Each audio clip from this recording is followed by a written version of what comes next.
มากเพื่อรักษาเสถียรภาพโลกนายเบสเซนต์ยังเน้นย้ำอีกว่าการครอบครองเกาะกรีนแลนด์มีความสำคัญอย่างยิ่งกับการแข่งขันทางภูมิรัฐศาสตร์กับรัสเซียและจีนพร้อมเชื่อมั่นว่าในที่สุดแล้วผู้นำยุโรปจะยอมรับแนวคิดที่สหรัฐจะครอบครองกรีนแลนด์และเข้าใจว่าสิ่งนี้เป็นสิ่งที่ดีที่สุดสำหรับกรีนแลนด์ยุโรปและสหรัฐความคิดเห็นดังกล่าวมีขึ้นเพียง1 วันหลังประธานาธิบดีโดนัลด์ทรัมป์ผู้นำสหรัฐขู่จะใช้มาตรการภาษีศุลกากรกับ8 ประเทศในยุโรปอาทิเดนมาร์กฝรั่งเศสอังกฤษและเยอรมนีที่แสดงจุดยืนคัดค้านการที่สหรัฐจะเข้าครอบครองกรีนแลนด์จบข่าวอรัญญาชมชื่นอ่าน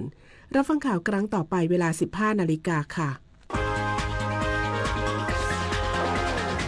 ติดตามข่าวที่นำเสนอไปแล้วได้ที่ www.thainews.prd.go.th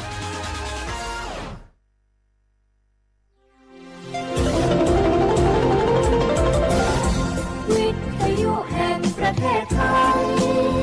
ให้ความรู้คู่ความสุข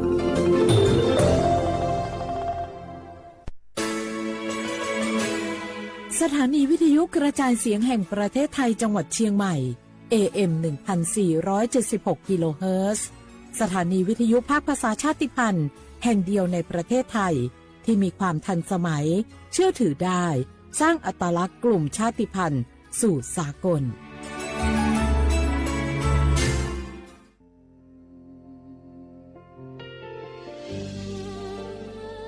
พระเสด็จสู่แดนสวงไทยทั้งปวงน้อมสำนึกในพระมหากรุณาธิคุณตราบนิรันดร์ข้าพระพุทธเจ้าข้าราชการและเจ้าหน้าที่สถานีวิทยุกระจายเสียงแห่งประเทศไทยจังหวัดเชียงใหม่กรมประชาสัมพันธ์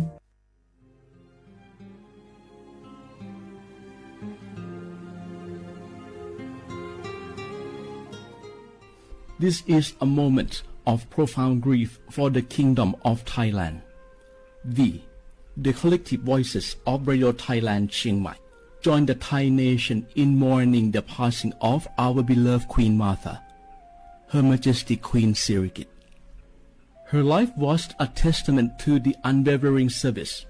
grace, and deep love for the Thai people. Our humble condolences and thoughts are with His Majesty the King, the royal family, and all the Thai people during this deeply sorrowful time. We will remember her forever.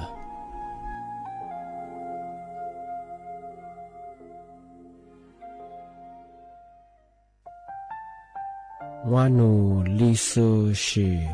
แท้มีคนแนวจามาอามุสานีมาอาคือที่ลิซาโง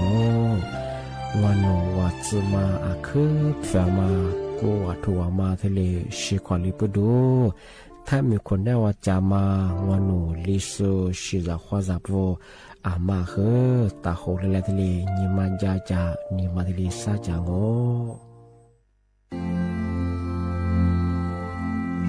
รากฐานสังคมไทยตั้งแต่อดีตจนถึงปัจจุบันเคารพเทิดทูนสถาบันพระมหากษัตริย์เป็นศูนย์รวมจิตใจที่เหนียวแน่นของคนไทยในเวลาที่เกิดวิกฤตทางการเมืองพระบารมีของพระเจ้าอยู่หัวก็ทำให้เกิดความสงบและช่วงที่เกิดวิกฤตเศรษฐกิจปรัชญาเศรษฐกิจพอเพียงของพระเจ้าอยู่หัวรัชกาลที่ 9 พระราชทานให้กับคนไทยก็ทำให้ผู้ที่น้อมนำมาปฏิบัติมีภูมิคุ้มกันและไม่เกิดความเสียหายพระปฐมบรมราชโองการของพระเจ้าอยู่หัวรัชกาลที่ 10เราจะสืบสานรักษาและต่อยอดและครองแผ่นดินโดยธรรมเพื่อประโยชน์สุขแห่งอาณาราษฎรตลอดไปพระมหากษัตริย์ไทยทุกพระองค์ทรงห่วงใยราชเสมอสถาบันพระมหากษัตริย์ไทยศูนย์รวมใจไทยทั้งชาติ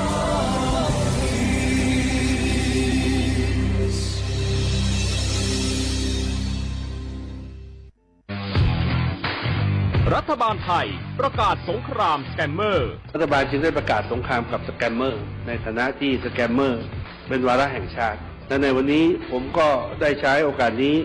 มารายงานความคืบหน้า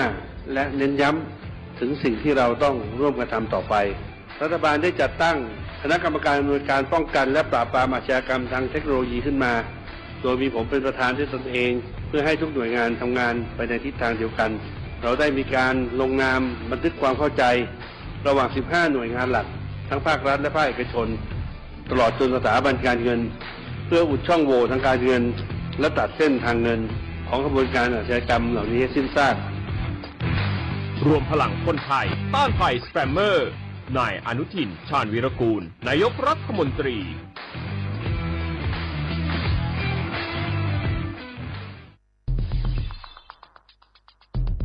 แค่3 ปีความเสียหายจากอาชญากรรมไซเบอร์ของคนไทยพุ่งทะลุถึง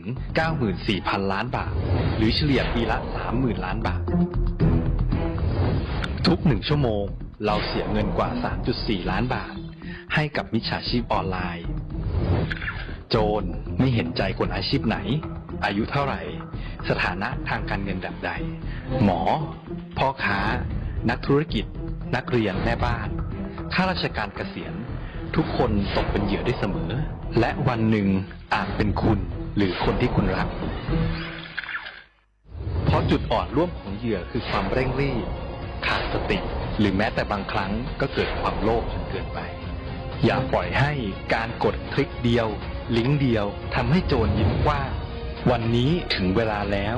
ที่คนไทยทุกคนจะต้องร่วมมือกันสร้างภูมิคุ้มกันอาชญากรรมไซเบอร์ช่วยกันหยุดก่อนที่ภัยไซเบอร์จะทำให้คนที่คุณรักและตัวคุณเองกลายเป็นเหยื่อ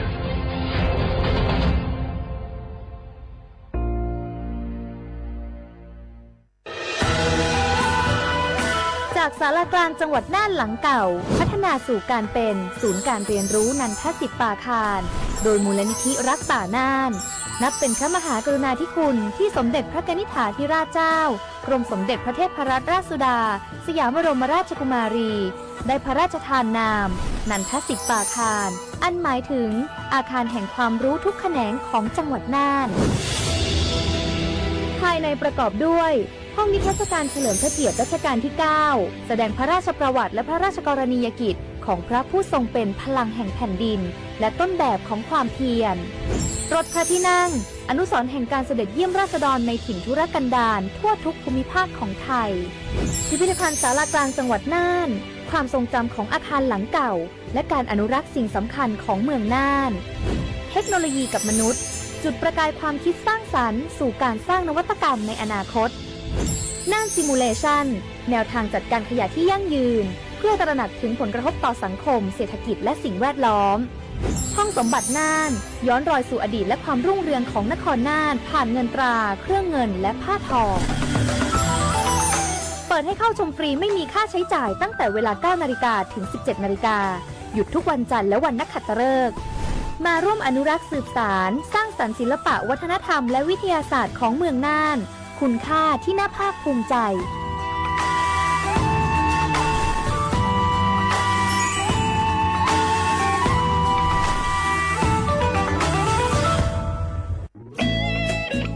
เสียงของท่านมีความหมายต่ออนาคตประเทศการเลือกตั้งคือโอกาสสำคัญที่ประชาชนจะได้ร่วมกำหนดทิศทางบ้านเมืองขอเชิญชวนพี่น้องประชาชนผู้มีสิทธิ์เลือกตั้งทุกท่านออกไปใช้สิทธิ์เลือกตั้งปี 2569 เลือกคนดีเลือกผู้แทนที่ตั้งใจทำงานเพื่อประโยชน์ของประชาชนบดีปล่อยให้เสียงของท่านเงียบหายเพราะประชาธิปไตยเริ่มต้นที่การไปใช้สิทธิ์ร่วมกันไปเลือกตั้งอย่างพร้อมเพรียงกันวันอาทิตย์ที่ 8 กุมภาพันธ์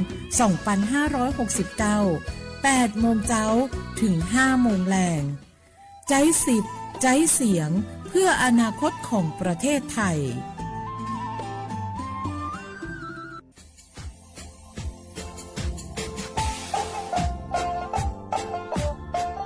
น่าถึงมาปีมาซึ่งจีนชมังโงมันยาคณะรัฐมนตรีไงมีมติย่างกว่าอยู่หัวมองเมื่อเหือนยากุลาซื้อหาหนีซื้อกูยังไงยิ่งคงอยู่ตรงว่ายาสดซื้อฉีกว่า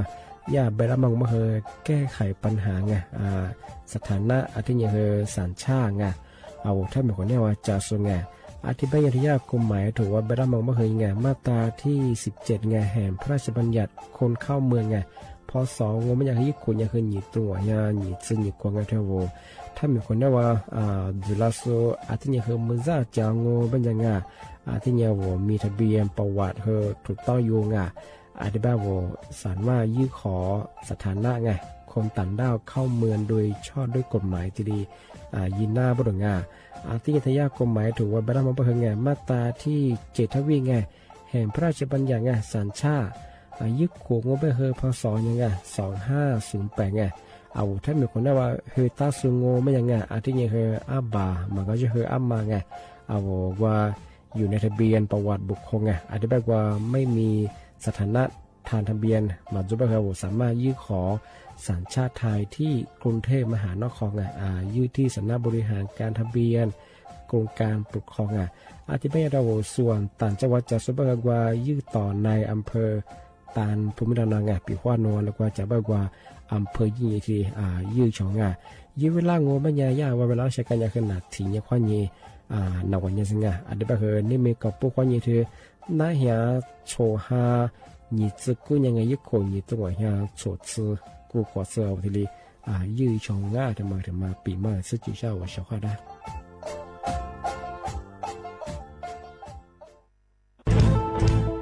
เชียร์ว่าบุกอามาสนใจลงโฆษณาทาสถานีวิทยุกระจายเสียงแห่งประเทศไทยจังหวัดเชียงใหม่เอาสถานีวิทยุของบัญญัติยี่เสียคือเสืออาทิเยยี่สัญญาณก็คือหุยย่าคือยิบเป้งเที่ยวพื้นที่จังหวัดเชียงใหม่ยัง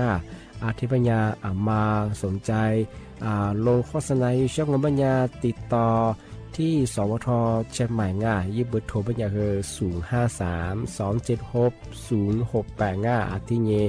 0922468579ชาว่าบราวถึงมาปีใหม่อาทิตย์สุดตาจิงชาวมองว่ายังไงมุสาจังหวัดเชียงใหม่ค่อยถึงมาปีใหม่ปากไก่ฝรั่ง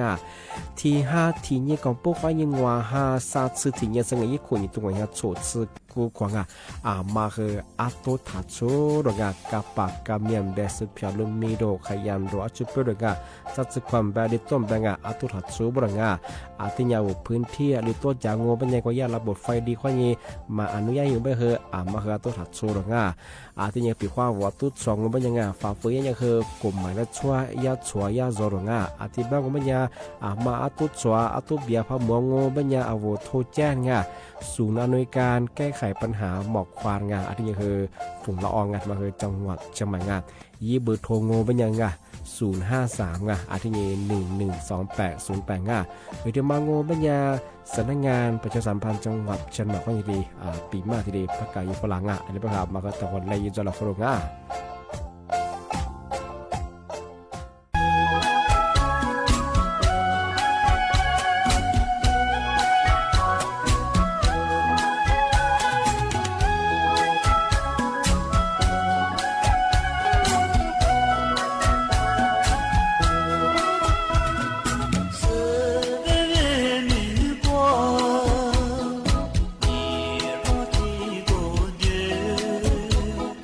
你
เสียขวาบุแล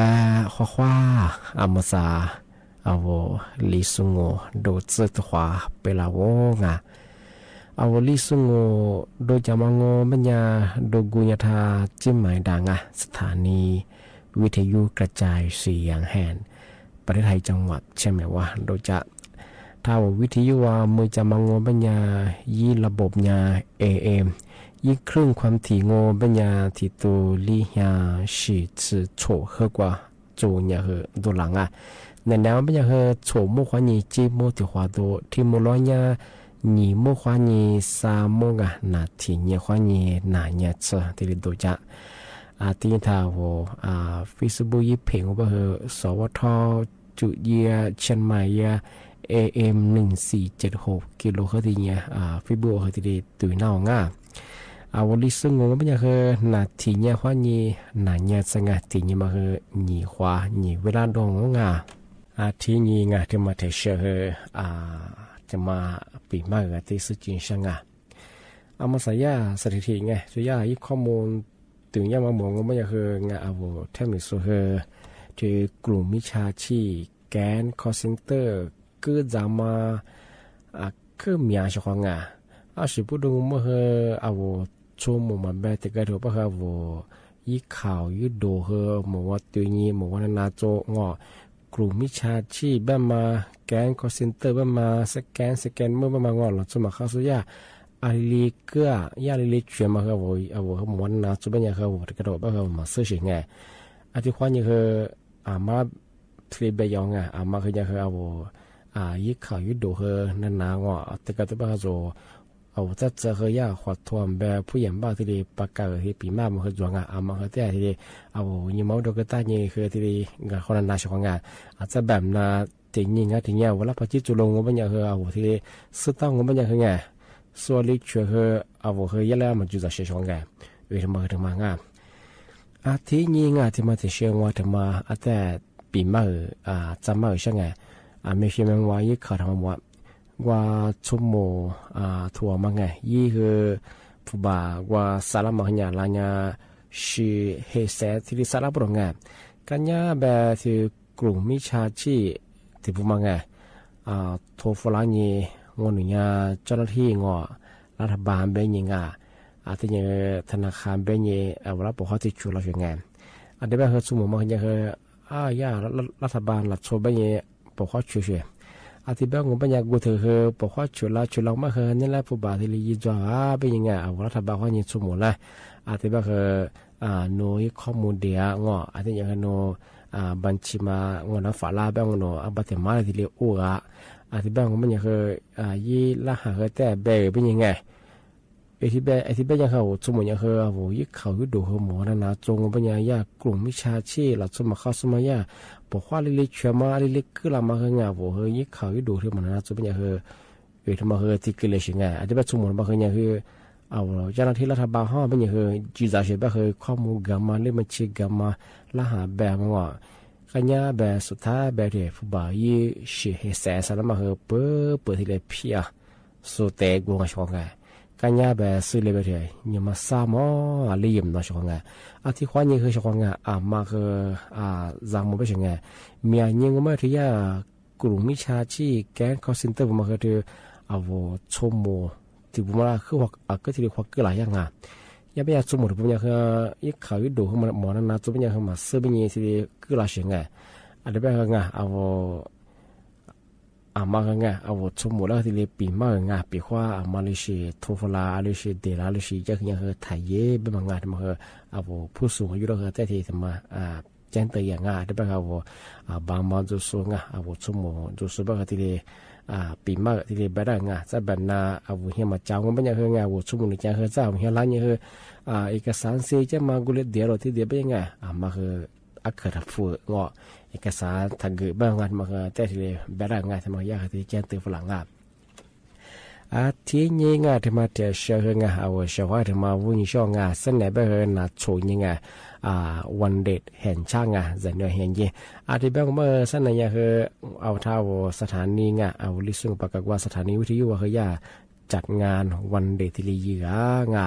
อาทิบัญญางาว่าเฉพาะทาพัทิพันเหนือจะสู้งาอามาคือไล่ตาลาชงงาอาทาสถานีบัญญาขอลองมาเพื่อมยาที่เรียนจากกระด้างายิ่งขอลองมาเพื่อเป็นโลดงอยากุยามาโดกันยันจุดงาอาทินี้เขาว่าจะเนี่ยตุ๊กตามยาจุดงาที่เขาจะดูเฮที่เรียนจากกระด้างชงงายี่เวลางงบัญญาเนี่ยแปะโมขวายีงาที่ที่มุลว่าสิ่งมดสุดเลยเปียงานที่ยากกิจการเล่นเกมยังมาหจงมากันยังกว่าขอเลยเลยสุกามาขอเราว่ากามาหจงมาหกับเบย์ชาวงานมาถึงมาประกาศช่างงานที่ถึงมางบัญญาเสนอเจวันนี้จะเป็นไงเธอสวนสัตว์เชื่อมาเฮงไงเอาบ่จันเนี่ยละว่าปุ๊บเปิดที่เล็กกุฏิยาบุรุษงาจันเนี่ยยิ่งโคสิ่งโคมาเป็นส่วนล่างอาที่ว่ายิ่งโมจะเป็นที่หาซาซึงว่าสติเมตถ้ากูยังไงเขามาพัฒนาไปคืออีฟิบัวเฉยไงเอาพอมาไปคืออาจารย์เนี่ยไปปุ๊บที่เรียกว่าตัวยังไงที่สิ่งที่สติยังไงที่ถึงมังก็ไม่เที่ยวชุ่มมงไงเอาผู้สูงอายุคือปุ๊บว่าตัวยังช่วงที่ชดสโคกับผู้ยังมังอาที่ที่สิกางงปัญญาเชียงใหม่ในซาฟารีเฮียเอาอาจารย์เนี่ยยิ่งโคซึ่งว่าโคที่บุมาลังไงว่าเฮที่เลยปุ๊บเปิดกุฏิยาบุรุษงานที่วันเด็ดเห็นใช่เห็นยิ่งบุรุษงานมาสงบคุมมาเป็นเฮยิ่งยี่ที่เลยกับเบกซ้อยงานยาไว้คนได้เฮกิจการเล่นเกมมาคนโจงมีอาจจะไม่ชุดงานเฮยี่ที่กับเบกซ้อยงานที่แบบงงไม่เนี่ยที่ว่าบามาอยู่สู้งานว่าชุ่มมุดที่แบบงงไม่เฮ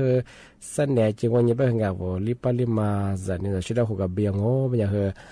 มาคือปฏิบัติปฏิบัติใจอย่างที่ก็ตีนจัวก็ชุดจับลงอาชีพบุรุษบ่เฮทำมาเฮไม่เฮประกาศจังเอาช่วงวันเด็กงไม่เนี่ยเฮหลัดชุบบ่เฮงเมียมาเอามาซึ่งมาเฮหลัดโชว์ข้างข้าวงอบ่เฮแบบมันจะเอาตอนนี้นะชุบร่างงบ่เฮจันเนี่ยก็ยี่ให้ยี่แบบจันเนี่ยวุ้เลยมันก็ยี่มาโคเตอร์เขามาซื้อของไงเที่ยวมาสายไปเทียกรุงแก๊งรับเด็กไงกว่าจันเนี่ยแล้วโคโซเมียเฉยไงมาคือปีขวาจันเนี่ยทำไม่ได้ไปเจ้าก็ไม่ยาคือยิ่งปะปาเกอปะปาหน้ามางอที่บ้าโคเตียที่แล้วโคเตอร์มาคนจูชของไงอย่างนี้เขาก็ด้วยงานได้ไปยาสถานงานตำรวจอาวบามาอยู่ซัววุชั่วโมผู้ปกครองที่ลีจะมาแจ้งเตือนช่องไงช่วงวันเดียวเพื่อนไงจันนี่ได้ว่าชุดตาเนี่ยถึงไม่ได้ยิ่งมาถ่ายเยี่ยบุรุษงาบามาวุชั่วโมเขาปฏิใจอย่างที่กัดตีนจอบบุรุษงาถึงมาแจ้งเตือนช่างงาที่บ้านก็บ้านยังไงเสด็จถึงยังมาไงน่าสนใจวันนี้เพื่อนช่องงามาอะไรก็กับเบียร์ไงจันนี่ได้ที่ก็เขาตีนจอบช่องงาที่ยังโลเชบไงเล็กๆก็หมดที่ใกล้จุกุติยังไงเสด็จถึงยังเพื่อปัจจุบันยังเพื่อโลขึ้นยังอ่ะจันเนี่ยกับเบี้ยมาเฮืมยาเพื่อมาเฮืมโลเชอร์ตัวเชื่อของงาที่เป็นยังไงเมื่อสานนั่นแหละหมกว่าตัวขวาเงินนั่งแทนหมกว่านั่นนักก็ยาจะปขวาตัวขวาช่วยตัวขวาง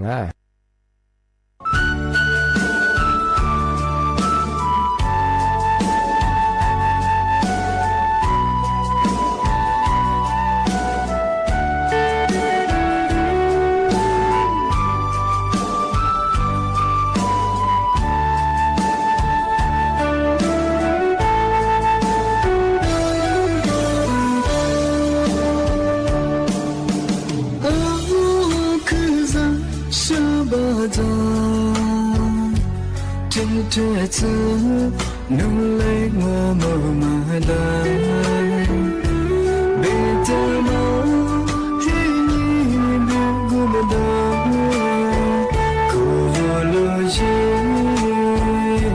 我的河，四着背诵我节奏，思念我苦啊。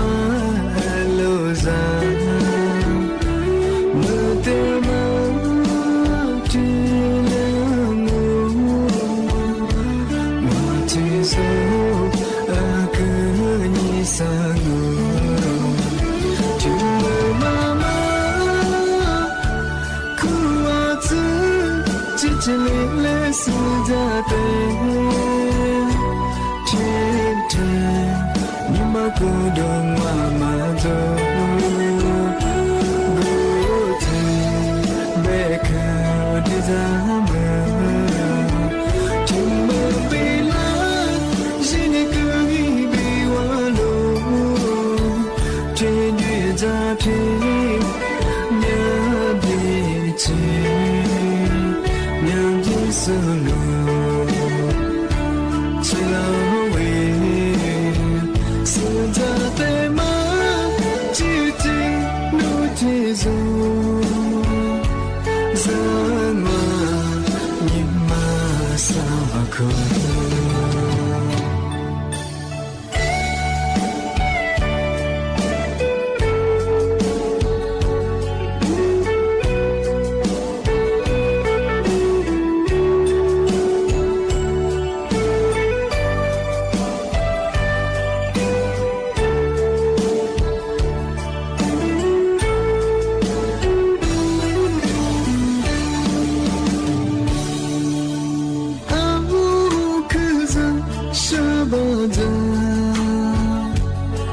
trẻ thơ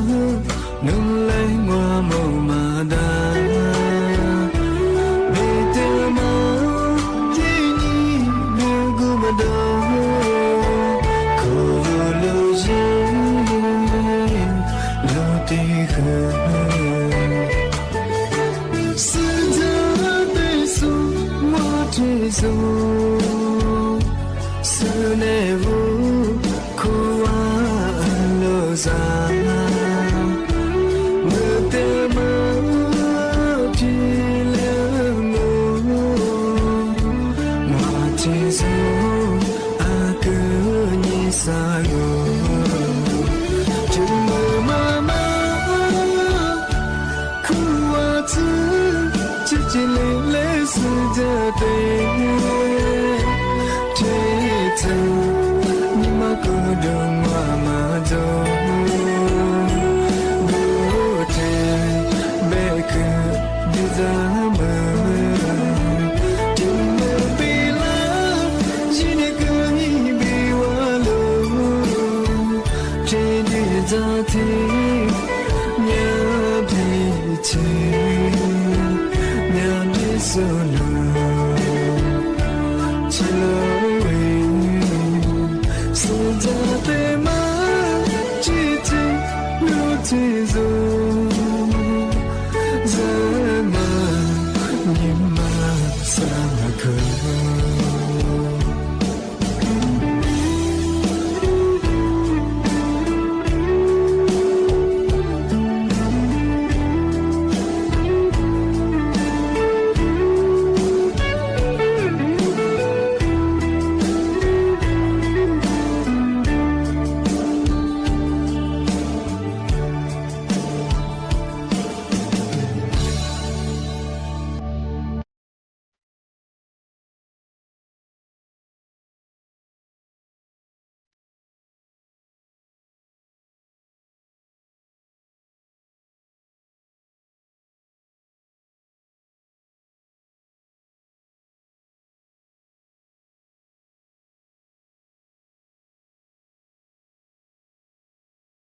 ที่นี่งาที่มาเทเชอร์ที่มาปีมาแจนเปย์อย่างที่มาก็มันยี่เวลาเห็นยี่มาเปลาระปูมางาที่ปากปีมาที่ยองบาติมังโกมันยี่ฮาเฮยี่ที่ยี่มาบ้านายี่ที่ยี่มาเตะกูที่ยี่มังโกมันโวทำอย่างเลือดตายมาหลัดสุดเสมาที่เลี้ยงอลิตัวที่เป็นอย่างเชื่อความโวทำสุดท้ายมังมาโวยี่สิบมาจงเป็นไงยี่สิบเลือดน่าบ้ายิ่งใช้สิเลือดตายเยอะที่ความบ้าโวที่ทำอย่างอีโคโซรัฐบาลสิเสมังที่เลี้ยงว่าลิทิบุมาซึ่งเชื่อลิทิบุมาเนี่ยก็คือกว่าตัวนี้ที่เลี้ยงสุจงกูที่เนี่ยมังโง่ไม่ยังมายี่ใบมีเตงที่เนี่ยพาสปอร์ตอยู่นะว่าตรงที่เนี่ยกูที่มันโนปีขวานโนยี่บาทมาหมู่อายุก็เลยแบบว่าอยู่หน้าโบทมังว่าเลือดใต้ที่เนี่ยมังที่เนี่ยว่านันสื่อราชการกูย่าอำเภอขอนแก่นตัวละมังว่ายี่มีดามาเล่ประจำตัวสัสดามาดาบยี่ที่อยู่หน้าโบตรงแต่ไม่ได้ในแนวแปะเมื่อควานนี้มือเขืองัวมุดเสืองที่เลือดตายยังงมายี่ใช้สียังที่นี่ที่มาที่เชียงมันยากกตเชียงใหม่ถึงมาสั่งให้หลังที่ว่าช่วงเลือดตายจืดจืดบางมันยังสืบเปิดสืบมีดูสูงมาถัดโดถ้าที่นี่จัดงานเลี้ยงมาถ่ายเย่บดงกว่าเขตเลือดตายกว่าไว้อีกคือยังมาพายงมันฝ่าฝืนยังจังคุดคูเบบัดโฉมมาเบลงที่นี่โคจามาทีมือบาที่เรียกโคจาบ้างกูที่นี่มังมันเธอปีขว้าวสันเนเลือดตายยังมันยังนี่มีที่นี่มาเจสันเนที่นี่มาเจสืบเปิดสืบมีวัวมาดัวมาอีใจมากี่บ้างทำไมเธอว่าเลือดตายกว่าอีกว่าอีกเขตเลือดตายกว่ากันจะว่าที่เป็นยังโหอีเวลามันยังยูถึงมังมันเธอที่ห้า次年我们爱的门口子触摸花呢ที่ห้า次的呢触摸子ทำไมมาเกวมาเกโดหมอจังงานเยอะงานที่ว่ากันเลยกันจะเลือดไตกว่าง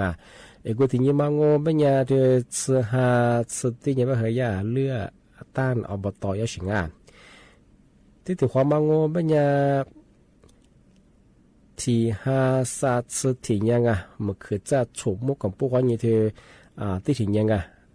ที่ห้าที่จะยี่ห้าที่ยังว่าเป็นยังกูที่ยังมาคือเลือดต้านสอยังมันเธอเลือดต้านลวดในมันกูลาเธอว่าที่ไปที่มายิมบราซิเบียโรเทเบยูสมบัติเธอยี่ห้าที่นี่ที่มาเลือดใต้ยังมาที่เลี้ยงงานกว่าโวรถเบียนรถไล่ส่วนที่แบบกูที่นี่มาปีขวาสแหนพายเยี่ยมเลือดใต้ยังเคยนี่มันคือชมมุขวานี้สแหนชมมุมันคือจะเปิดซึ่งมีดวงมาวัวมาคือที่มันก็เย่บรองที่ติดความงงเป็นยังเธอยี่ห้าสี่นี่แบบสแหนเลือดใต้ยังงงแบบนี่มีที่มาคือสี่นี่แบบมันคือจะชมมุขวานี้สแหน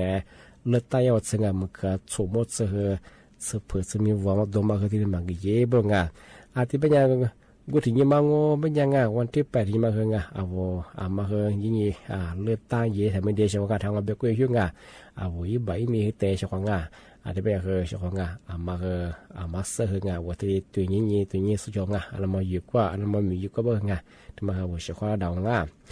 ที่เป็นกูไม่ยังนะปีมาคือที่เลี้ยงตัวชาวที่เป็นคือที่ตัวความบุญเลยลิซุงประกาศกุบัตาจิ้มใหม่สวทแบบชของงานทางสถานีวิทยุในไปเหตุสมมุขวานีจิโมติควาโดที่มูลองมันยังหนีมุขวานีคือสามมัวที่ตัวอย่างชของทางวิทยุนาจาสุงไลสวติสุดเลยคือบุโมชของบดาคือบุโมข้อควาสวัสดีครับ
Mangada besa fusa de dikini shoga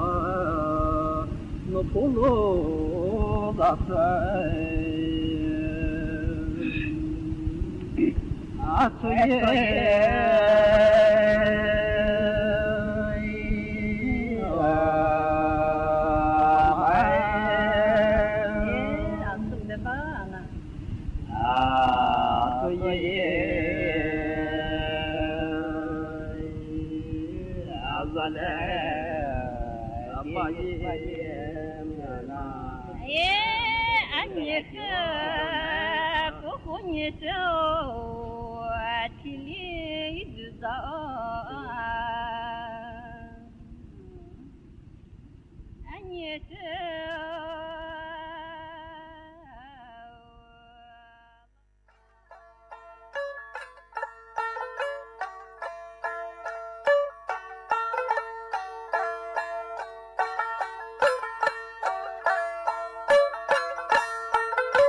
เนื่องจากบริเวณความกดอากาศสูงหรือมวลอากาศเย็นกำลังปานกลาง